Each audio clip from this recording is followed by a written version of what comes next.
Always forgiveness makes people great. Or if someone respect you, he loves you. It's true.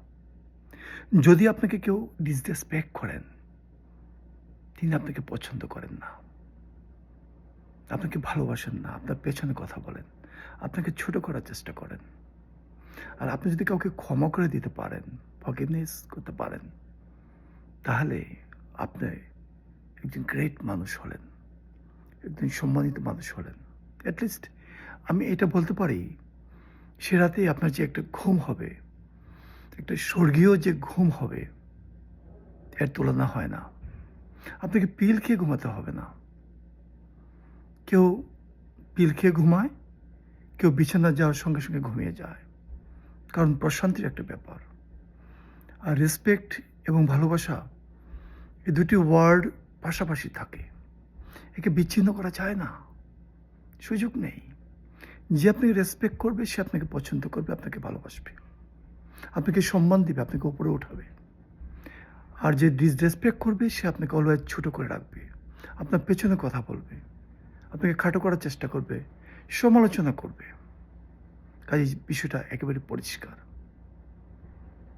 আপনি যদি কাউকে ক্ষমা করে দিতে পারেন, যে প্রশান্তির ঘুম হবে সে রাতে, এর তুলনা হয় না। আফ্রিকার অনেকগুলো দেশে মানুষ ঘুমোতে ঘুমোতে মারা যায়, তাদেরকে পিল খেতে হয় না। বিকজ স্লিপিং সিকনেস নামে একটা ডিজিজ আছে, যেটা কঙ্গো, উগান্ডা, সুদান এলাকায় আছে। আমি সুদানে দেখেছি, মানুষ রাতের পর রাত জেগে থাকে, ভয় পায় ঘুমাতে, কারণ 5 দিন 7 দিন ধরে ইয়াং ম্যান, ইয়াং লেডি ঘুমিয়ে মারা যায়, আর ঘুম থেকে তারা ওঠে না। এবং সেই লাশটি, সেই মরদেহটি আর কেউ স্পর্শ করে না, ছুঁয়ে দেখে না। বাঁশ দিয়ে ঠেলে ঠেলে ঘরের ভিতরে গর্ত করে তার মধ্যে মাটি চাপা দেওয়া হয়।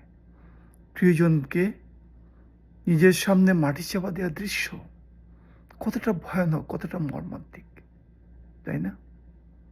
স্লিপিং সিকনেস, মানুষ ঘুমোতে ঘুমোতে মারা যায়, সত্যি মর্মান্তিক। এমন ঘুম কারো কাম্য নয় নিশ্চয়ই। আপনি যদি কাকে ক্ষমা করে দিতে পারেন, তাহলে আপনি অনেক বড় মহিমান্বিত হলেন, সম্মানিত হলেন। আপনার মধ্যে প্রশান্তি বিরাজ করবে, প্রশান্তি আপনি বিরাজ করবে সবসময়। সত্যি, ইটস ট্রু।